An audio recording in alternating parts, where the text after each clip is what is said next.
do we react when confronted about the issue on women as leaders in the church?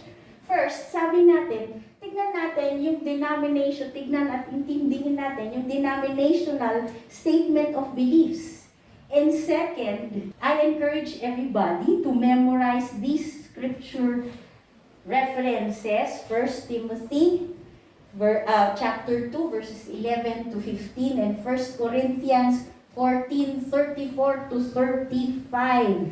Dalawa lang naman yan para we know where to open our Bibles when we discuss these issues.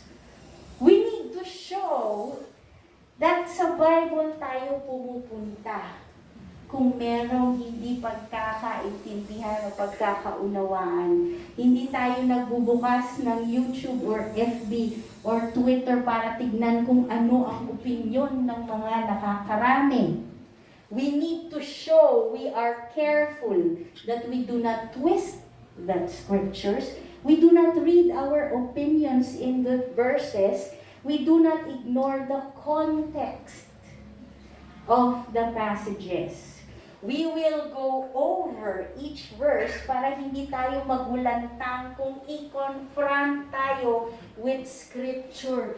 Tignan nyo yung 1 Timothy chapter 2, 11 to 15. Pag binasa natin, ha? Meron pa lang ganito sa Bible. Anong version ito? Pero wala kaming magagawa eh. Nandiyan na yung babaeng pastor namin. Ano naman alisin namin? This is not a good answer. Sagot yan ng uninformed. So let us be informed today.